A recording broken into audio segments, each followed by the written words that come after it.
nous allons accueillir Mathilde Vibaud, qui est la modératrice de cette table ronde. C'est bon ? Allez-y Mathilde. Alors vous êtes ingénieure d'études à l'Université de Lille et membre associé à l'IRIS. Vous avez travaillé sur plusieurs projets en lien avec la requalification culturelle et patrimoniale en région Hauts-de-France et vous avez coordonné entre 2013 et 2017 un projet de recherche, chercheurs citoyens sur le patrimoine industriel textile à Roubaix et Tourcoing. Je vous propose d'accueillir nos invités. Bonjour. Alors nous avons Florence Haché-Leroy. Bonjour. Alors vous êtes historienne, spécialiste d'histoire des entreprises et du patrimoine industriel, maîtresse de conférences, HDR à l'Université d'Artois et chercheuse au Centre de recherche historique de l'École des hautes études en sciences sociales. Vous êtes aussi présidente du CILAC, l'Association nationale de défense du patrimoine industriel. Allez-y. Et vous siégez au TICCIH, le Comité international pour la préservation du patrimoine industriel. Le TICI. Ah, le TICI. Très bien. Et nous avons Jean-Pierre Balduic. Bonjour. Alors, vous êtes un expert du textile autodidacte depuis vos 15 ans. Oui, c'est vrai. Et j'ai entendu dire que vous étiez la mémoire de l'industrie. Je suis parmi ceux qui se battent pour qu'on recueille toute cette vie humaine dans des lieux adaptés. Il y en a à Roubaix, la manufacture des Flandres. D'accord, tout à fait. Vous avez été directeur de tissage Tiberghien, maire honoraire de Tourcoing, député et président de la commission textile habillement de l'Assemblée nationale. Et vous êtes président de CIRTEX, l'association qui milite pour la mémoire humaine de l'industrie textile. Oui, c'est bien Voilà. ça, oui. Je vous donne la parole, Mathilde. Entendu, merci beaucoup. Et n'hésitez pas à bien parler fort pour qu'on vous entende bien dans la salle. Parfait. Bien, merci beaucoup. Donc, ce temps d'échange est consacré à la problématique de l'héritage d'une histoire industrielle commencée il y a plusieurs siècles dans notre région, bien avant la révolution industrielle et qui se poursuit au XXIe siècle. Cette histoire est extrêmement riche et complexe, grande et douloureuse aussi par certains aspects, ingénieuse et laborieuse. Elle a fortement contribué à façonner notre environnement. Comment appréhender les enjeux de transmission portés par de nombreux acteurs en région, ainsi que les obstacles qui se dressent aussi sur le chemin de la reconnaissance du patrimoine industriel dans des contextes toujours singuliers? Ce sont des questions qui pourraient nous occuper plusieurs journées, mais nous n'avons qu'une heure. Donc nous allons essayer d'aller à l'essentiel dans cet échange. Nous allons essayer de souligner les traits saillants de cette histoire industrielle et d'évoquer aussi ce qu'a été le choc de la désindustrialisation textile à la fin du XXe siècle, enfin plutôt un petit peu avant et la fin du XXe siècle, et son impact dans les territoires et pour les populations. Nous allons rappeler aussi les temps forts de la reconnaissance et de la valorisation du patrimoine industriel, évoquer les difficultés rencontrées dans ces processus et insister sur les conditions culturelles du rebond industriel, résilient et durable, que nous appelons tous de nos vœux, pour parvenir aussi à ce que les anciens salariés, par exemple du peignage de la Tossé, avec qui j'ai beaucoup travaillé, nommaient une reconversion réussie. Alors je vais passer tout de suite la parole à Florence Haché-Leroy pour nous faire un petit panorama, on va dire, de cette histoire industrielle très ancienne et évoquer aussi peut-être quelques causes de la désindustrialisation dans cette période du XXe siècle. Merci beaucoup Mathilde. Je suppose que le micro marche et que vous m'entendez, parce que nous n'avons pas de retour. Il faut que je le colle sur le menton. Très bien. Alors, c'est un peu une gageure que de réussir à faire ce panorama en 3 minutes. Simplement, j'insisterai d'abord sur le fait que le textile est une tradition extrêmement ancienne dans la région, que l'on voit déjà au Moyen-Âge avec une spécialisation et des produits textiles extrêmement renommés. Je pense par exemple au travail du lin et de la mulquinerie à Saint-Quentin. Donc travail du lin, travail de la laine et puis déjà aussi le travail de la teinture avec en particulier la guêde qui est une plante tinctoriale que l'on retrouve particulièrement dans la région d'Amiens. Autrement dit, lorsque le processus, alors je ne vais pas dire de révolution industrielle parce que les historiens dont je suis n'apprécient pas ce type de vocable, mais plutôt cette accélération technique de la fin du XVIIIe XVIIIe siècle et début du XIXe siècle, lorsque cela se met en place, en particulier avec des innovations qui viennent du Royaume-Uni, autour du filage, et puis ensuite du tissage, puis la mécanisation, l'arrivée de la machine à vapeur. Les Hauts-de-France sont finalement un terrain extrêmement fertile pour accueillir l'ensemble de ces innovations qui vont effectivement être adoptées très rapidement. Cela est une des raisons qui explique bien sûr la prospérité des Hauts-de-France au XIXe siècle, avec progressivement une spécialisation des territoires. Donc laine, coton sur la région lilloise, Roubaix-Tourcoing, le tulle sur le Saint-Quentinois ainsi que la broderie, la dentelle mécanique, hein, le fameux procédé Livers qui se développe à Calais, Caudry, un petit peu aussi sur la région saint-quentinoise, et puis je dirais des productions beaucoup plus modestes, mais aussi qui irradient l'ensemble du territoire. Donc c'est le cas bien sûr de Fourmies par exemple, et d'autres, tous ces villages de brodeurs dans le Saint-Quentinois par exemple. Donc autrement dit, c'est une région qui est extrêmement favorable au développement de l'industrie, qui se donne aussi le moyen de qualifier sa main-d'œuvre par des écoles qui ouvrent, la main-d'œuvre, mais aussi les dessinateurs, les ingénieurs. Donc on a encore trace de ce développement aujourd'hui avec des écoles tout à fait prestigieuses. Alors, tout cela dure jusqu'après la Seconde Guerre mondiale. Les reconstructions, que ce soit la Première ou la Seconde Guerre mondiale, sont des moments où le textile reprend vigueur, où l'on voit la modernisation. Et puis arrivent les années 1970 avec les crises pétrolières successives, crises que l'on suppose au début purement conjoncturelles et qui en fait s'avèrent être des crises véritablement structurelles et qui emportent l'ensemble du textile européen dans une crise majeure, longue, avec un transfert des entreprises et des emplois vers des zones où les salaires sont dits beaucoup plus intéressants, en tout cas pour les entrepreneurs. Voilà. Alors, ce que l'on peut dire quand même sur cette période des années 1970 et que l'on peut tisser, si je puis dire, jusqu'à aujourd'hui, c'est que malgré tout reste sur ce territoire des qualifications, des zones de très haute qualification. Hein, la dentelle en est un exemple avec les denteliers qui maintiennent malgré tout ce savoir-faire absolument exceptionnel sur notre territoire. Et puis d'autres pôles comme ça d'excellence, je pense au velours Cosra à Amiens, où l'on a encore là aussi une production magnifique, très haut de gamme, et puis bien évidemment la région de Roubaix-Tourcoing. Merci beaucoup. Monsieur Balduic, au regard de votre parcours, riche parcours à la fois professionnel, syndical et politique, quel regard portez-vous sur cette crise industrielle que vous avez vécue au plus près, qui a touché la région et notamment les villes de Roubaix-Tourcoing ? Oui, moi je n'hésite pas à affirmer que l'histoire doit servir l'avenir. Et je fais la liaison de suite avec le manifeste que vous allez étudier demain soir. Oui, donc le manifeste que vous allez étudier et voter demain soir, il faut que tout le monde se l'accapare pour agir ensemble.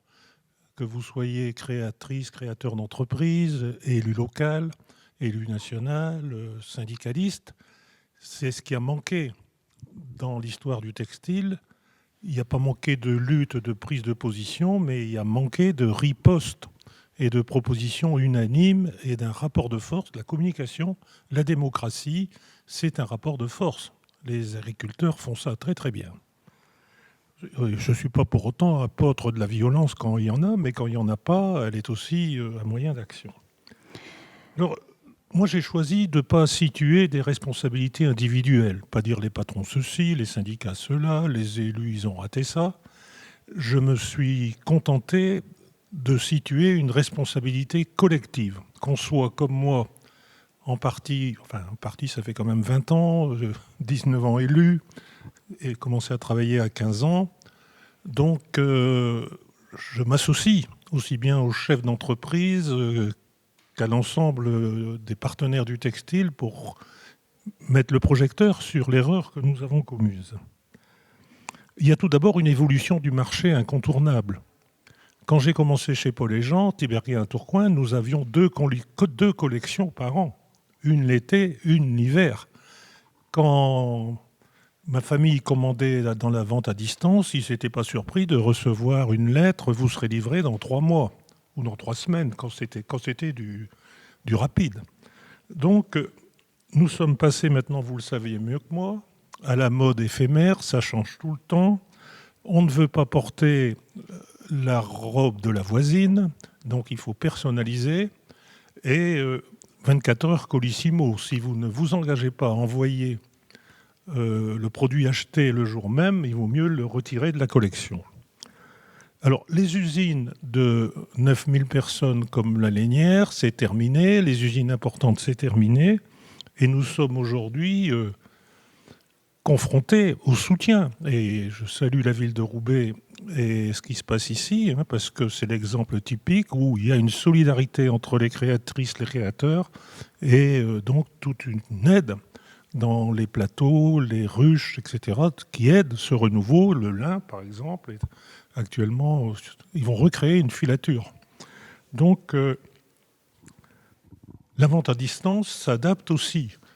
Je pense aussi que la vente à distance, comme les entreprises textiles, n'ont pas suffisamment vu arriver l'évolution qui est la mode, qui est Internet. On en a parlé, mais on a été dépassé par la rapidité d'Internet. Même si la vente à distance aujourd'hui essaye de s'adapter, et nous avons tous un temps de retard par rapport à une évolution qui est incontournable, et il faut travailler, et quand on est bon dans cette évolution, on recrée des emplois, on en maintient, c'est important.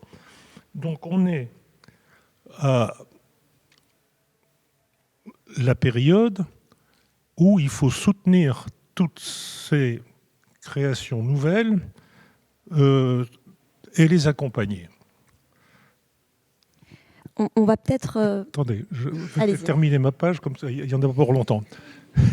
Donc moi, quand j'ai commencé chez Paul et Jean Tibérien, nous étions 1400 dans l'entreprise, et pour ne pas chômer, il fallait vendre 40 000 pièces de tissu par an. Quand j'ai quitté, sans qu'il y ait de licenciement collectif, l'entreprise, par le jeu des départs volontaires, des départs en retraite, employait 800 personnes, et quand nous ne vendions pas 140 000 pièces de tissu par an, il y avait du chômage.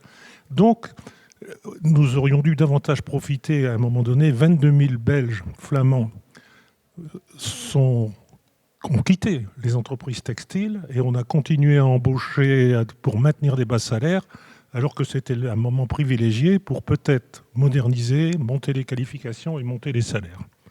Voilà, maintenant je suis discipliné quand même. Mathilde, elle le sait. Vous rendrez la parole dans pas très longtemps. Merci. Madame Hachel-Leroy, est-ce qu'on peut revenir un peu sur les grandes étapes de la patrimonialisation du textile dans les Hauts-de-France ? Alors, cette patrimonialisation, on peut penser qu'elle date d'après les années 1970. Je voulais quand même rappeler que dès le 19e siècle, en fait, on trouve des très belles collections d'objets industriels ou de produits industriels dans les Hauts-de-France, et que les industriels sont les premiers, en fait, à conserver des pièces dans la production textile, avec la volonté de les exposer. Alors, on les expose pour les montrer aux clients, mais aussi pour les montrer aux fabricants pour que l'on pousse vers une meilleure qualité. Et puis, on expose produits et machines pour les ouvriers, pour qu'ils s'accoutument en fait à la technique. C'est notamment le magnifique fond de la Cité de la Dentelle à Calais, ou celui que l'on trouve à la piscine à Roubaix, avec cette très belle Tissutech. Alors ça, c'est pour la période 19e siècle. Pour le second 20e siècle, c'est effectivement la désindustrialisation qui va pousser à essayer de préserver le maximum de machines et de bâtiments. Alors la région des Hauts-de-France, elle se caractérise par le fait d'être sans doute la première région en France à prendre conscience d'une façon globale de cette richesse. Et c'est à Lille, en 1979, que se tient le premier colloque en France sur le patrimoine industriel, un outil de développement du territoire autour du tourisme, et qui va permettre de lancer un certain nombre de constructions ou d'élaborations de musées, dont l'écomusée de l'Avesnois autour de la laine, et puis la Cité de la dentelle de Calais aussi, même si elle a mis beaucoup plus longtemps à émerger et qu'elle a été très longtemps associée au musée des Beaux-Arts, puisque sa création date de la fin du début du XXIe siècle. Donc autrement dit, à partir des années 1980, on voit un certain nombre de musées dans beaucoup de secteurs de la région s'ouvrir. C'est le cas du centre historique minier de Léward, par exemple. Et on a vraiment un accompagnement de la région autour de cette patrimonialisation de l'industrie. Alors cette patrimonialisation, elle ne veut pas dire qu'elle donne une vision d'un secteur industriel mort, entre guillemets, mais à l'inverse, c'est aussi une dimension qui reste vivante, c'est celle de la mémoire, avec la volonté de recueillir la mémoire des anciens. Et puis le cas vraiment qui sert de modèle, en tout cas pour les muséologues aujourd'hui en France et à l'échelle internationale, c'est la Cité de la mode et de la dentelle de Calais, où l'on a remis en fonctionnement 3 métiers livers qui fonctionnent devant le public. Et ce musée, il a été conçu en étroite collaboration avec les denteliers. Le lieu sert de lieu d'exposition pour les dernières créations. On y fait des défilés. Et on est là sur la conception même d'un centre d'interprétation de la dentelle et musée de la dentelle, en phase avec l'économie, en phase avec la culture, en phase avec les programmes scolaires. Véritablement, je dirais, un modèle de musée ou de patrimonialisation de l'industrie qui devrait, je le souhaite en tout cas, faire des émules sur le territoire, puisque là on n'est que dans la dentelle, mais c'est vrai qu'on pourrait rêver d'un beau musée ou d'un beau centre culturel autour de la dentelle, du textile de Roubaix-Tourcoing par exemple, ou du velours à Amiens. Il y a matière et il y a des personnes qui seraient vraiment mobilisées et intéressées à cela.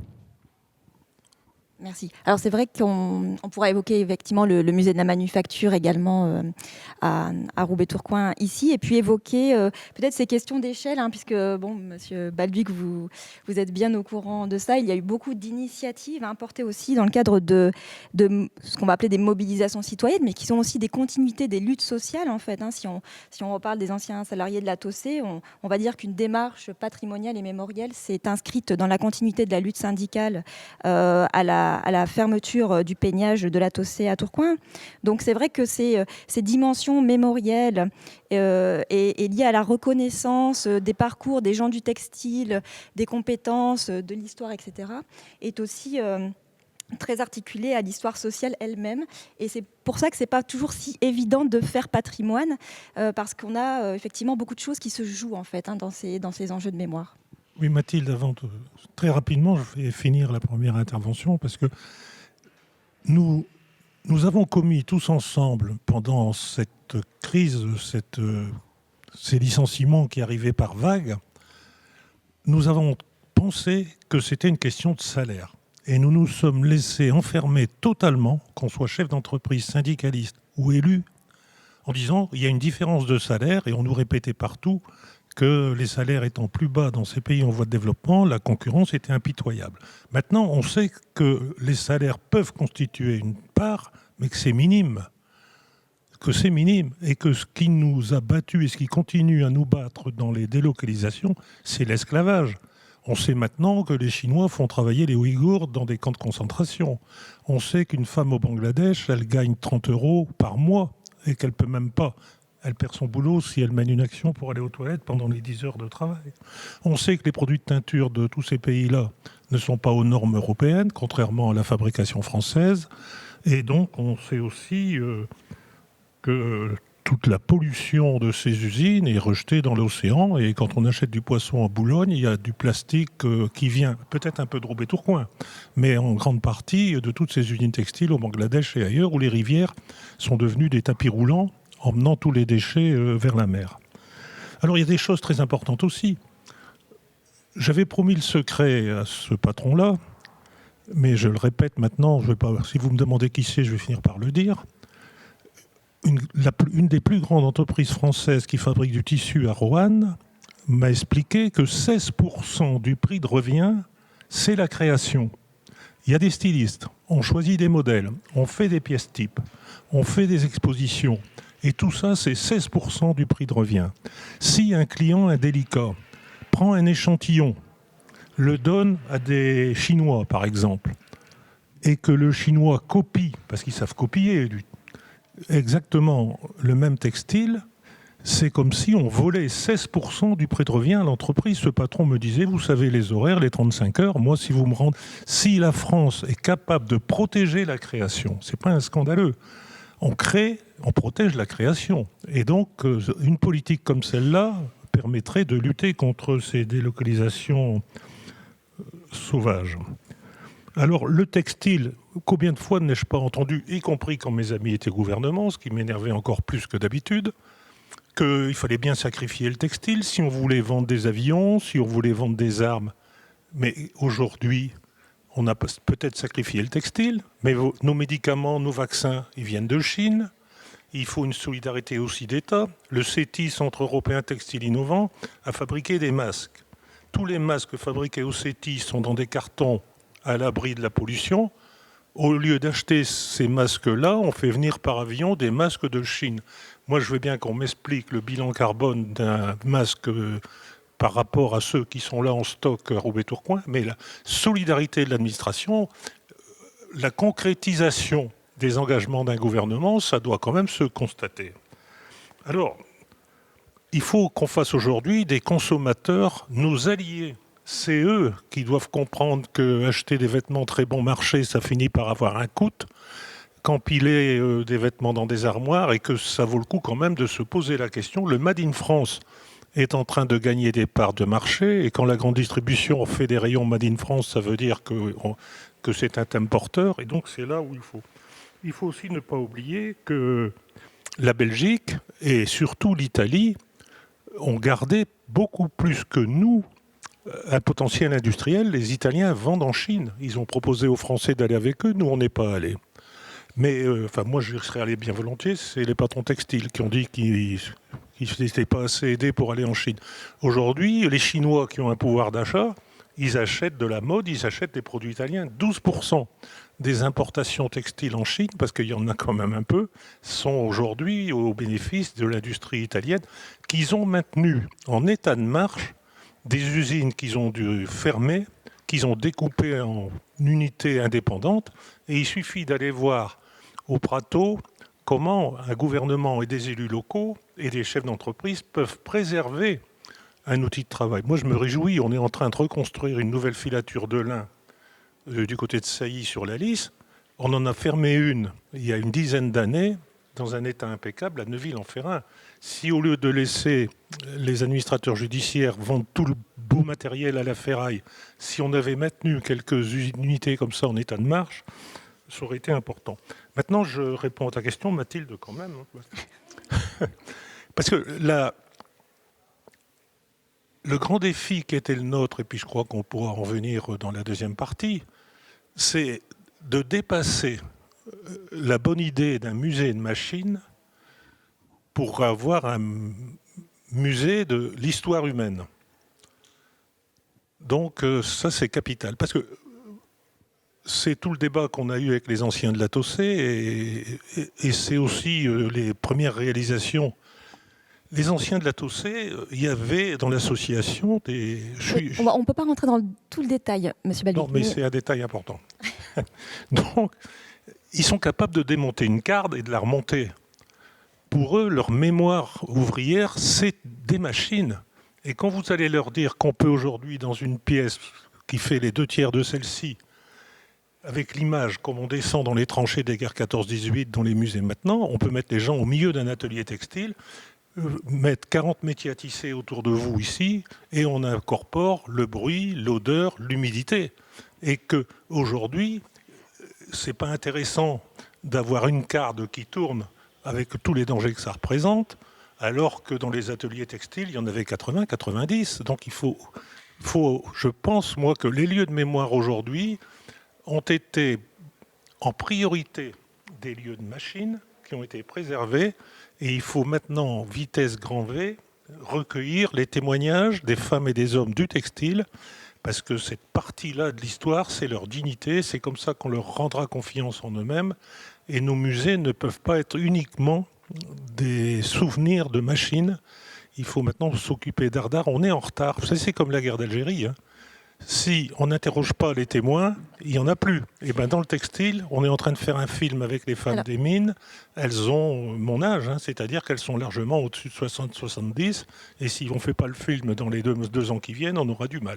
Cette problématique de la mémoire et du recueil des témoignages est effectivement très importante. Il faut quand même souligner qu'elle est menée par différents acteurs en région depuis plusieurs décennies, je pense. À Calais aussi, il y a eu beaucoup de collectes, à Fourmies aussi, à Roubaix, à la Manufacture. L'association Procitech, qui anime un club textile, a également, avec l'IRIS, déposé récemment un projet qui s'appelle Memtex et qui est donc la suite du projet Chercheurs citoyens que j'ai eu le plaisir et la chance de coordonner à l'IRIS également.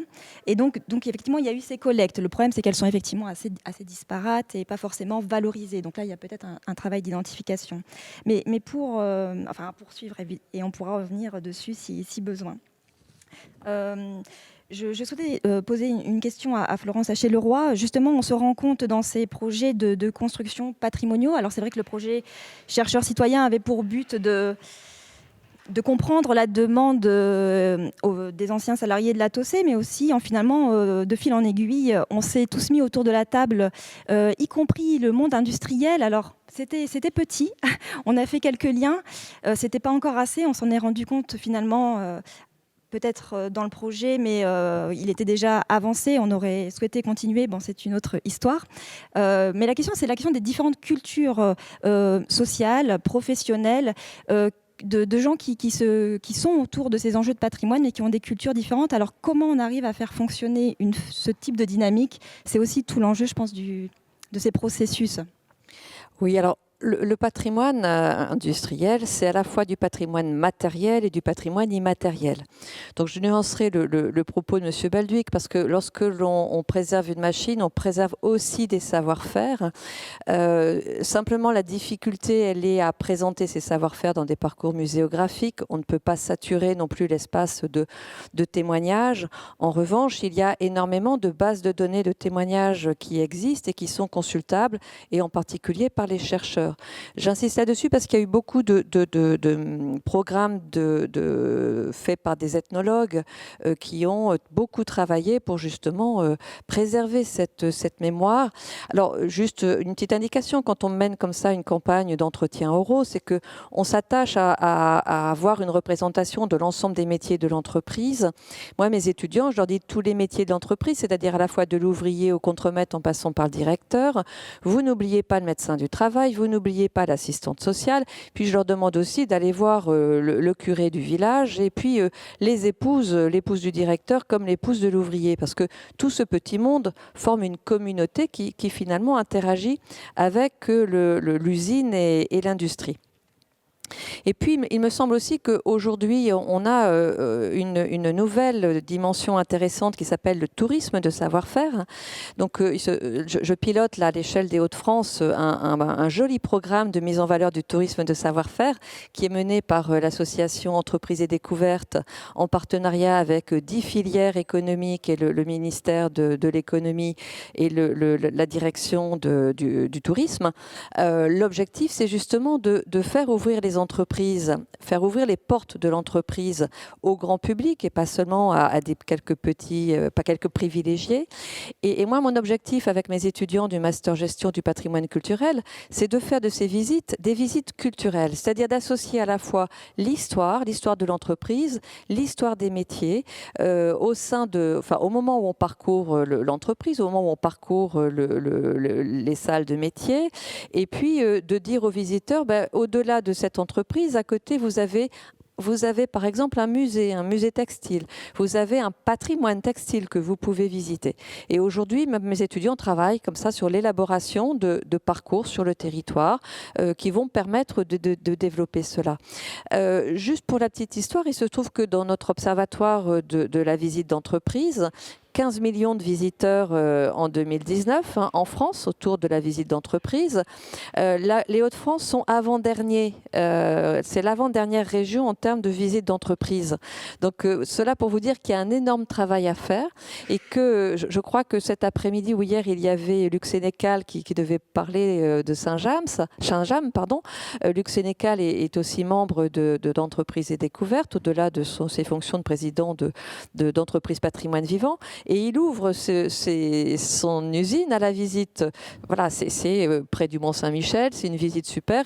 Et de mes dernières discussions avec sa directrice communication, il va lui aussi développer un espace patrimonial et mémoriel. Et je crois que voilà, le succès de ce type de visite, c'est à la fois parce qu'on est dans l'histoire et dans l'économie au sein de la région. C'est un potentiel touristique extrêmement important, à la fois en visite de proximité, mais bien au-delà, parce que les savoir-faire sont intéressants, parce qu'ils intéressent autant les enfants que la famille, que les futurs, que des adolescents en recherche d'idées pour leur futur, et puis bien évidemment les personnes plus âgées. Voilà, je m'arrêterai là. Oui, mais c'est extrêmement intéressant dans l'idée de reconnaître les entreprises comme un patrimoine vivant et en fait de partir de ce tissu économique actuel aussi pour tirer les fils finalement peut-être de l'histoire du patrimoine et peut-être remonter dans le temps effectivement, mais aussi nous l'avions évoqué et je pense que c'est aussi cher à vos travaux et à vos mobilisations, Monsieur Balduic, c'est la question effectivement aussi de la reconnaissance et des enjeux de communication qui ont été évoqués dans la table ronde précédente, de montrer les savoir-faire et les compétences de la population des Hauts-de-France, de notre région, et ces savoir-faire à la fois économiques, techniques et de créatifs également. Et donc cette question du regard et de la reconnaissance à travers les gens d'aujourd'hui, mais aussi des gens d'hier, donc des parents, des grands-parents, on porte aussi ces histoires en nous. Alors l'idée, c'est pas d'en faire du pathos, mais c'est d'essayer d'aller de l'avant et de tirer aussi ces fils pour inscrire quand même cette histoire dans de la durée et dans du temps. Parce que je pense qu'effectivement, c'est ça qui se joue aussi dans notre région. Je voudrais juste rajouter quelque chose parce qu'il se trouve que dans Télérama, je fais un petit peu de publicité de cette semaine, il y a un très joli reportage sur l'usine Cosra d'Amiens où l'on voit un professeur d'un lycée technique, Louis Tesdou, qui a emmené ses élèves de première et terminale pro métier de l'accompagnement dans une histoire industrielle du velours Cosra. Aujourd'hui, ils ont écrit un livre, ils ont fait une exposition et ils vont continuer. Et en fait, ce qui s'est vraiment passé, c'est, comme vous le dites, on a tissé un lien entre ces jeunes d'aujourd'hui, voilà, lycée pro, avec leurs grands-parents, leurs parents et les grands-parents et arrière-grands-parents, pour montrer ce que c'était que le velours à Amiens. Et ça marche, voilà, c'est ça que je voudrais dire, ça marche. Cette question de l'image aussi de soi, c'est-à-dire la question de la dignité des gens qui ont quand même souffert dans cette région. Je veux dire, il ne faut pas faire du pathos, mais il faut quand même... On le vit et voilà. Et à un moment donné, on peut enjamber, on peut passer, on peut aller de l'avant. Si cette reconnaissance est faite, on va de l'avant. C'est cette question de cette reconversion réussie. Alors les anciens de la Tossé, pour eux, c'était de l'inclusion sociale, économique et culturelle. Et à cette condition, on peut aller de l'avant et on n'est pas dans le ressentiment. Mais justement, c'est cette question, parce qu'il faut les évoquer, le passé peut être un frein aussi, à aller de l'avant et à se projeter. Donc qu'est-ce que vous en pensez, vous, Monsieur Balduic ? Oui, je pense que, Mathilde, vous avez bien connu les anciens de la Tossé. Je pense qu'il faut, tous ceux qui sont encore là, fût-ce les anciennes ouvrières venues des mines, les anciens de la Tossé, il faut les interroger et leur rendre une dignité. Ils n'ont pas conscience de l'importance de leur travail, de la qualité d'un tisserand, c'est 3 ou 4 ans de formation, un trieur de laine, c'est 6 ans, et donc ils sont pas fiers de leur travail. Ils en ont conscience, mais c'est pas reconnu collectivement. Pas reconnu collectivement. Alors il faut leur... Prenons l'exemple extrême de la Tossé. Quelqu'un qui a commencé à travailler à 14 ans à la Tossé et qui prend sa retraite, il a rencontré 17 nationalités. Ça, c'est leur témoignage. C'est leur témoignage. Aucun fait de racisme ne peut être signalé. Eh ben, il faut leur demander pourquoi. Et il faut les faire travailler sur le pourquoi pour qu'ils puissent reconnaître que cet exploit humain, de ne pas rejeter ceux qui viennent, ça mérite d'être analysé. Et donc, il faut aussi interpeller les élus. Moi, je regrette de le dire. Ma génération d'élus, de droite ou de gauche, les élus avaient des racines. Ils étaient médecins de campagne, ils étaient enseignants dans les quartiers. Aujourd'hui, le parcours que j'ai fait, moi, c'est terminé. Quelqu'un qui commence à travailler à 15-16 ans comme apprenti quelque part, il finira pas député, maire d'une grande ville. Cette filière-là n'existe plus parce que les élus aujourd'hui, je le dis avec de gauche ou de droite, ils sortent d'assistants parlementaires, ils sortent de Sciences Po, ils n'ont plus de racines. Si bien qu'aujourd'hui, le grand frein des lieux de mémoire pour qu'ils passent à Roubaix, pour qu'ils se créent à Tourcoing, pour qu'ils passent à Roubaix de la machine au témoignage humain, c'est que André Diligent n'est plus là. Mais après, ce qui a peut-être résisté finalement dans notre projet aussi, c'est intéressant de se dire pourquoi, parce qu'il y avait une problématique autour du lieu. Alors les gens n'étaient pas d'accord sur s'il fallait montrer l'histoire comme cela ou comme ceci. En fait, finalement, c'est quelque chose de... Ça peut être très, très varié, en fait, la manière de montrer l'histoire et le patrimoine. Mais c'est vrai qu'on nous a souvent rétorqué ce passé comme une forme de blocage, cette question de la nostalgie. Alors c'est vrai que je repensais à un témoignage de Jean-Paul Grumetz, qui est guide conférencier à Flics Secours, et que nous avions interviewé en 2016, et qui nous rappelait l'histoire du paternalisme aussi, et qui comprenait une forme de nostalgie en fait d'une époque où à l'époque les choses étaient plus proches en fait pour les gens, et qu'il y avait des cadres sociaux beaucoup plus structuré en fait, même si c'était le temps industriel. Donc c'est vrai qu'il y a toutes ces évolutions à comprendre, et c'est vrai que cette histoire industrielle, elle est très importante tout de même à connaître. Et en fait, ce qui a pu résister dans ce projet du textile, c'est peut-être que justement, il fallait que ça reste quelque chose de dynamique dans le temps, et que peut-être que c'était ces lieux en fait où on avait du mal à fixer finalement les choses, et qu'il faut peut-être réfléchir aussi à des modes. C'est ce qui se fait aussi beaucoup à Roubaix-Tourcoing, des modes de valorisation qui sont artistiques, culturels, et qui font travailler les gens dans une synergie. Je ne sais pas ce que vous en pensez, Madame. Je pense que si vous êtes père et mère de famille, ou si quand ça vous arrivera, si vos enfants se disputent, vous mettez la paix et vous donnez une orientation. Et là, c'était le rôle des élus. C'est vrai que les associations, dans leur passion, dans leur générosité, poussée par leurs adhérents, ils avaient une divergence de vue sur la façon de montrer cette vie industrielle et cette mémoire, notamment à Tourcoing. C'était le rôle des élus de dire « je siffle la fin de la récréation, moi je tranche, je fais un musée de machines. Monsieur Baldwig, votre idée de faire du cinéma, ça sera pour plus tard. » Ou alors, on aurait dit, il faut se moderniser, il n'y a pas de machine, et on va faire un musée ultra moderne, comme on fait maintenant. C'était le rôle des élus. Or, les élus, ils ont profité des divergences entre les associations pour ne rien faire. C'est bien ça la réalité, il faut avoir le courage de le dire. Moi, je suis bien placé pour le dire. Mais donc, aujourd'hui, c'est cette mémoire humaine, il faut qu'on explique que l'explosion industrielle dans le textile ici, elle est partie sur la qualité. Il y avait à Roubaix 800 métiers à tisser dans des maisons ou dans des fermes, et ce produit se vendait par 1200 colporteurs. L'explosion industrielle textile ici, elle s'est faite sur la qualité. Donc, il y a de quoi être fier. Je vais peut-être réagir à ce que vous venez de dire. Moi, je n'ai rien contre les musées, parce qu'effectivement, j'en accompagne beaucoup. Mais aujourd'hui, derrière le mot musée, il y a bien autre chose. C'est-à-dire que le musée, c'est aussi un lieu de partage des connaissances. C'est un lieu où on voit des générations se retrouver pour transmettre des savoir-faire. Et je crois qu'il ne faut pas avoir peur du mot musée, mais on aura plutôt tendance à dire aujourd'hui c'est une cité du textile, ou ça va être l'aventure du textile. Pourquoi ? Parce qu'effectivement, on va avoir des machines anciennes, il va falloir les faire fonctionner, on aura des témoignages. Mais au-delà de ça, moi, je reviens à COSRA, je trouve ça c'est fantastique de voir que la section couture du lycée professionnel, à cause de ce premier travail sur l'histoire de l'usine, finalement la section couture organise des rencontres entre les anciennes et anciens du velours COSRA pour apprendre aux jeunes aujourd'hui comment on travaille. Et je pense que ce type de fonctionnement, de créer un lieu qui est un lieu de rencontre intergénérationnelle, qui est un lieu pour des citoyens, quels qu'ils soient, il faut à la fois y avoir une activité économique avec des métiers, des gens qui travaillent, mais aussi un lieu de convergence de différents types de publics, dont les scolaires. Et ces anciens, aujourd'hui, on sait faire ça. Ce sont des lieux pluriels. On a parlé de tiers-lieux. Il y en a beaucoup qui accompagnent cela. Et je crois qu'effectivement, sur Roubaix-Tourcoing, ce pourrait être une très, très belle idée que d'avoir un lieu comme cela qui s'appuie sur l'existant pour ouvrir l'histoire et les savoir-faire d'hier vers le textile et les productions de demain.